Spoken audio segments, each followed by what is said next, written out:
नमः शिवाय। संत कुमार ने भगवान सदाशिव से पूछा, हे भगवान, श्रावण शुक्ल चतुर्थी के दिन सर्व काम फल प्रद संकट हरण देवादेव का किस विधि से व्रत तथा पूजन करें, कब उद्यापन करें, मुझे विस्तार पूर्वक बताने का कष्ट करें। भगवान शंकर ने कहा, चतुर्थी के दिन सुबह उठकर दातुन आदि करके पुण्यदाता शंभु संकट हरण नाम का व्रत का संकल्प करना चाहिए। हे दिवेश, मैं आज चंद्रमा के उदय होने तक निराहार रहूँगा, आपकी पूजा कर भोजन करूँगा, मेरे ऊपर आए संकट को दूर करें। इस प्रकार संकल्प कर काले तिलों से स्नान कर गणपति जी की पूजा करनी चाहिए। अपनी सामर्थ्य के अनुसार स्वर्ण, चांदी या तांबे की गणेश जी की मूर्ति बनवाएं। यदि इतना भी ना हो सके तो मिट्टी की प्रतिमा कुम्हार से बनवाएं। पहले अष्टदल कमल के ऊपर घट स्थापित करना चाहिए, उसमें जल भरकर स्वच्छ वस्त्र से ढक दें और उसके ऊपर प्रतिमा रखकर षोडश उपचार द्वारा वैदिक मंत्रों या तांत्रिक मंत्रों से पूजा करनी चाहिए। शुद्ध घी के तिल का 10 लड्डू बनाएं, उसमें से 5 गणेश जी के लिए रखें। भक्ति द्वारा देवता की भांति ब्राह्मण की पूजा करनी चाहिए और दक्षिणा देकर प्रार्थना करनी चाहिए, आपके निमित्त इन 5 लड्डुओं को फलों तथा दक्षिणा सहित मैं दे रहा हूँ, आप इन्हें ग्रहण करें। आपत्ति से मेरा उद्धार करें। जो कुछ मैंने द्रव्यहीन कम या अधिक दिया है वह विप्र रूप गणेश्वर वह सब परिपूर्ण हो। इसके बाद ब्राह्मणों को स्वादिष्ट भोजन कराना चाहिए और चंद्रमा को अर्घ देना चाहिए।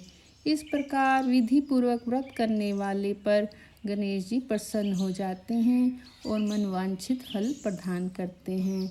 इस व्रत के करने से विद्यार्थी को विद्या, धनवान को धन और पुत्र की अभिलाषा करने वाले को पुत्र प्राप्त होता है, रोगी को रोग से छुटकारा मिल जाता है। अब मैं तुम्हें पूजा तथा जप के मंत्र बतलाता हूँ। पहले ओमकार शब्द, फिर नमः, फिर हे रम के साथ लंबोदर शब्द, उसके बाद संकट निवारण शब्द को चतुरंत बनाकर अंत में स्वाहा शब्द कहना चाहिए।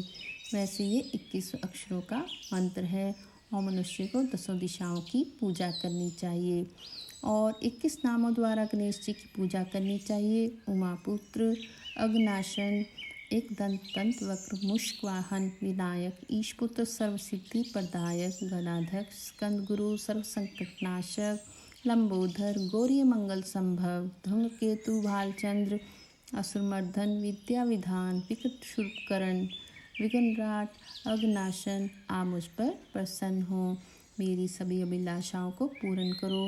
हे प्रभु, मेरे शत्रुओं की बुद्धि का नाश हो और मेरे मित्रों की उन्नति हो।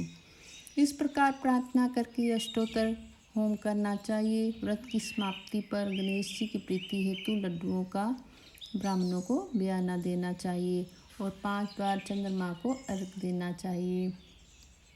शिरोधारण वसम भूतम अग्नि गोत्र समुद्र भूत शारीन रोहिणी सहित मेरे दिए हुए इस अर्घ को स्वीकार करें। तत्पश्चात ब्राह्मणों को स्वादिष्ट भोजन करवाना चाहिए, फिर स्वयं भोजन करना चाहिए। 4 मास तक यह व्रत करने के बाद 5वें मास में उद्यापन करना चाहिए। साधक को पहले व्रत कुंड की शक्ति अनुसार मूर्ति बनानी चाहिए। प्रथम विधि से पूजा करके सुगंधित चंदन तथा नाना प्रकार के फूलों द्वारा पूजन करनी चाहिए। सूप तथा पायस दक्षिणा सहित गणेश जी की प्रतिमा कपड़े से लपेटकर ब्राह्मण को देना चाहिए और व्रत समाप्ति के लिए 5 सेर तिल देना चाहिए और क्षमा प्रार्थना करनी चाहिए।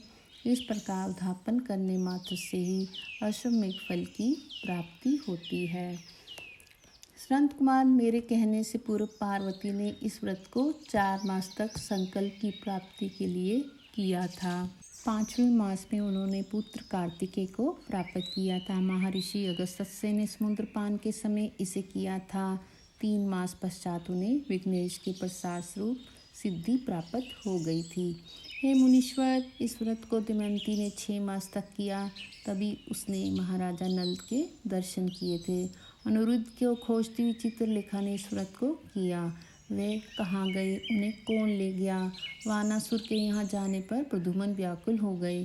तब उनसे रुक्मिणी ने बड़े प्रेम से कहा, पुत्र, मैं तुमसे जिस व्रत को कहने जा रही हूँ उसे ध्यानपूर्वक सुनो। पूर्व समय में तेरे जन्म काल के समय मेरे सौरी घर से तुझको एक राक्षस चुराकर ले गया था। बस मेरा हृदय तेरे वियोग से छलनी हो गया। मैं रोती थी कि मैं अपने लाल का मुख कब देखूंगी। उस समय जब दूसरी स्त्रियों के पुत्रों को देखती तो पुत्र वियोग से पागल हुई।